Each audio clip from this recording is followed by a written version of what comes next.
Hi, my name is Abby Seelig. I'm a freshman here at Clemson University. I'm a pre-business major trying to switch into early childhood education. This is my video for my new student dialogue, which I had on September 25th. My new student dialogue was called The Game of Life, an exploration of socioeconomic status.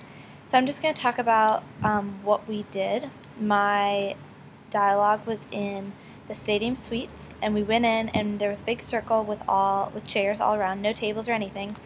And our leaders, one was named Celeste, and I think the other was Suzanne. They had us put away our phones and like all our stuff, just had a pen out. And the first thing we did is they would say a series of statements, and if it applied, you would stand up for the one. So for example, they would say you are originally from South Carolina, and if it was true, you would stand up. And sometimes they would say oh, where are you from in South Carolina, etc. Then they asked deeper questions like, are you involved in Greek life? Have you taken out loans? And is your major business? It was just kind of, it was an icebreaker, as they said, and it wasn't you didn't get to know people really, their names, but you got to know a little bit more about them and you got more comfortable. And then they gave us this pie chart, which looks like this. And around the outside it has stuff such as race, ethnicity, socioeconomic class, gender, sexual orientation, age, national origin, first language, abilities, and then religion. And so around the outside you filled in what applied for each of you. And then on the inside you made a pie chart of how much those things influence your day-to-day life. And so this was really interesting to see because I knew all of these things applied to me, I'm from Germany and Sweden because of my parents, that's my ethnicity. But that doesn't really change how I act from a day-to-day basis. Whereas something like my religion, I'm a Christian, that influences me every day. I think about that in how I act, how I speak. My first language is English. I obviously think about that a lot, maybe not directly, but I speak in English to everybody. And then once we finished this, we got paired up. We just numbered off, which was really nice that they weren't pairing us. It was just totally random. So we counted off, and we got to pair up with somebody. And originally I thought it was going to be really weird, but it wasn't. We were supposed to talk about our pie chart and why we split it up the way we did.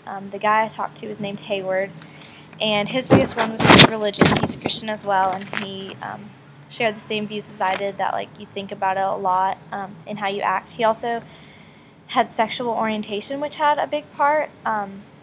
He is straight, and he said the reason that was a big thing for him is he has a girlfriend back home, and so whenever he thinks about her, talks to her, that's obviously reinstating the fact that he's straight. His physical or emotional developmental abilities, he wrote that he has contacts, but he said that doesn't really affect a part of him at all. He thinks about it for the 30 seconds that he puts in his contacts. And from that conversation, we were able to just talk about different things, what we're involved in campus, and the fact that we were able to talk about more general things when we just met each other, helped us get to know each other better than just describing a little pie chart. Before we did this pie chart, we laid down the group norms, which basically just said that we wouldn't make fun of people or discriminate. We would learn to listen well and take people's opinions for what they were. We talked about the difference between a dialogue, a discussion, and a debate. We all agreed that a debate has a negative connotation, that you aren't listening to people, you're putting down their ideas a lot of times, in politics. A discussion is where there's one person leading it and kind of talking at you, and everyone just shares. And a dialogue is more like a conversation. You're building off of each other, you're listening to each other, you're learning. So that was really good. I had never really thought about the difference, and I liked how they emphasized that it was a dialogue and not a discussion, because I think those are really close a lot of the time. Then we went into, we counted off, and we were in groups to play Life, and I was really excited about this. That's why I signed up for this new student dialogue. We were split into lower class, middle class, and upper class, and then we were all given money. So the lower class was given $63, middle class was given $120, and the upper class was given $230. We didn't know that till the end. We went through and we had to pay our bills. So I was in the lower class, and our bills were $1. Our paydays were $5. We had the ability to invest in the stock market if we want, And then it would just be like life. A series of things would happen, and you would either have to pay money or receive money. So, for example, Hurricane Katrina came, and the lower class had to pay $5 because we didn't have any insurance. We had to pay for the damages, whereas the upper class had insurance, and they didn't have to pay for any damages. And then if you're a dog person, you had to pay the cost of having a dog. And one girl at that point in my group pointed out that if she was in lower class or strapped for money, she wouldn't be investing in that. So that was something that I learned, that the stage of life that you're in affects the choices that you're going to make. Kind of obvious, but it made sense. Then I also found out from this thing that all classes face similar issues, the stock market crashing or booming, and natural disasters, but we all deal with it differently. Like, it affects us differently, and we deal with it differently because of the class that we're in, obviously. And then Celeste asked at the end if any of us were in a different class than we would normally associate with, and a guy who was in the upper class said he would normally be in the middle class, and he said that it was enlightening and interesting to see what it would be like to be in an upper class. He'd only experienced it through like pop culture and some of his friends portraying and getting to see oh, they get whatever they want whenever they do, their dad pays for it, their mom pays for it. So it's different for him. I was the opposite. I would associate myself with upper class, probably middle upper class, and I was in lower class, and that was just, I had to budget my money differently. So that was interesting to see. Also, I found out that there's a lot of unexpected things in life, like the stock market crashing, or the hurricane coming, or bird flu coming. A lot of stuff you can't budget your money for. For example, I found this out at college. I have $100 that I get every month out of my savings account. That is my money, and I use that for the month. And this past month, I got a ticket for a seatbelt violation, and I wasn't planning to spend that $25. And so that's a really simple thing, but that's just something that you don't plan for, and it happens. Finally, well, not finally, but a big picture thing that I learned from all of this, really this whole discussion, is that you can't judge people, and that people are defined by more than one characteristic. They're not defined by simply their gender or their age or their socioeconomic class. They're defined more than that, and you can't judge somebody based on that one thing that you know.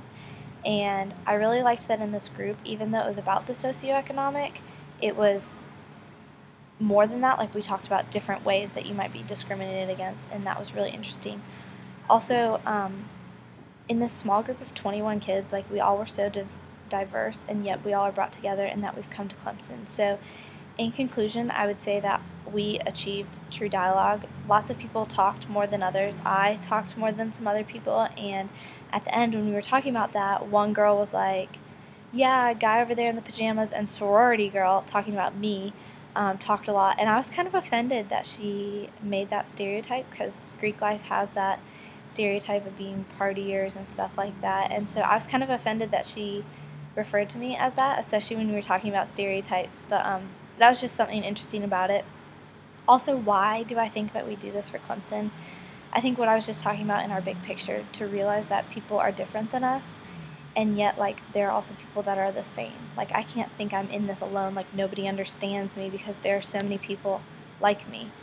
I think we did this dialogue also so that we would take something out of it. I learned to listen a lot better and kind of build off other people's topics. It was the people who were leading the new student dialogue, they weren't really leading it. We were able to talk about whatever we want, and we were able to share personal experiences.